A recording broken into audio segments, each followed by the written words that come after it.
নমস্কার, অনুদীপ কিচেনে আপনাদের সবাইকে স্বাগত। আজকে আমি বানাবো চিকেন চপ। বন্ধুরা, আমার রেসিপিগুলো যদি ভালো লেগে থাকে তাহলে লাইক, শেয়ার, সাবস্ক্রাইব করে দেবেন এবং কারো কিছু যদি জানার থাকে আমাকে কমেন্ট করতে পারেন। চিকেন চপের জন্য আমি কি উপকরণ নিয়েছি: মাংস 150 গ্রাম, একটা গোটা আলু সিদ্ধ, বড় গোটা পেঁয়াজ কুচোনো, রসুন কুচোনো, টমেটো কুচানো ও কাঁচা লঙ্কা কুচোনো। আর ফোড়নের জন্য নিয়েছি গোটা জিরে, আর নিয়েছি হাফ চামচ হলুদ, হাফ চামচ গুঁড়ো লঙ্কা, একটা ডিম, নুন, সাদা তেল চপ ভাজার জন্য, আর সর্ষের তেল। আর নিয়েছি মাংসের মশলা। প্রথমে আমি চপের পুরের জন্য মশলাটা করে নেব। তার জন্য কড়াই গরম করে নিয়েছি, এতে সর্ষের তেল দিয়ে দেব। সর্ষের তেল গরম হয়ে গেছে, এতে আমি গোটা জিরা ফোড়ন করে নেব।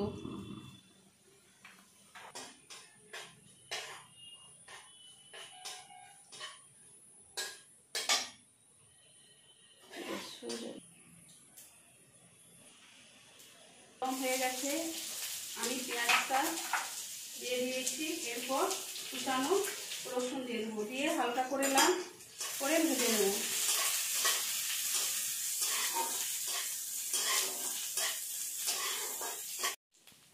পেঁয়াজ রসুন আমার হালকা করে ভাজা হয়ে গেছে।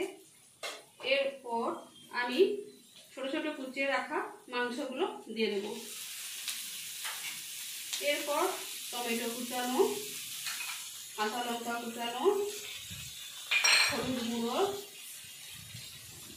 লঙ্কা গুঁড়ো, আদা রসুন বাটা, পরিমাণ মতো নুন দিয়ে আমি ভালো করে নাড়াচাড়া করে ভেজে নেব।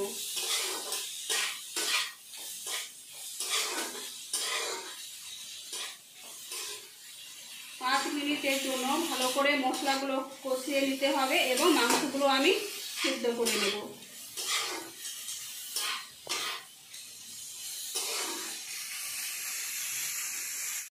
দেখুন আমার মশলা ও মাংসগুলো কি সুন্দর সিদ্ধ হয়ে গেছে।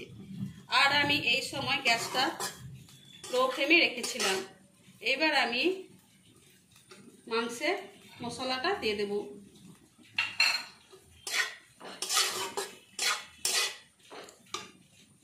এরপর একটা সিদ্ধ করে রাখা আলু এতে দিয়ে দেব। এই আলু ভালো করে মিশিয়ে নেব যতক্ষণ না আলুগুলো একদম ভালো করে চপের মশলার সঙ্গে মিশে যায়। একটুকু দানা থাকলে হবে না, ভালো করে মিশিয়ে নিতে হবে। মাংসের পুরটা আমার একদম রেডি হয়ে গেছে। আমি এবার একটি পাত্রে নিয়ে নেব, নিয়ে একটু ঠান্ডা করতে দেব।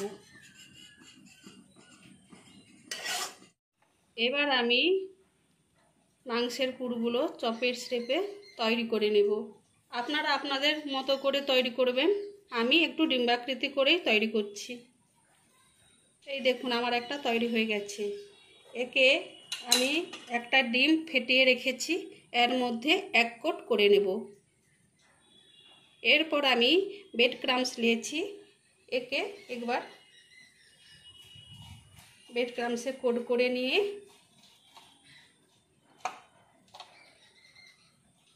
আমি প্লেটে তুলে রেখে দেবো। এই রকম করে আমি সব চপগুলো তৈরি করে নিচ্ছি।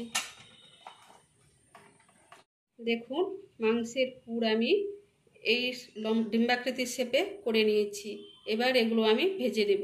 এর জন্য আমি কড়াতে তেল গরম করতে দিয়েছি। কড়াতে তেল গরম হয়ে গেছে, এবার আমি চপগুলো এক একটি ভেজে নেব।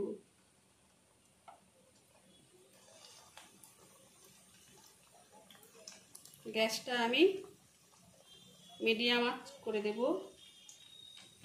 এবার আমি মাংসের চপগুলো এক পিঠ উল্টে দেব, যাতে করে না এক পিঠ বেশি পুড়ে যায়। এইভাবে আমি মাংসের চপগুলো ভেজে নেব। চিকেনের চপ আমার ভাজা হয়ে গেছে, এবার আমি তুলে নিচ্ছি।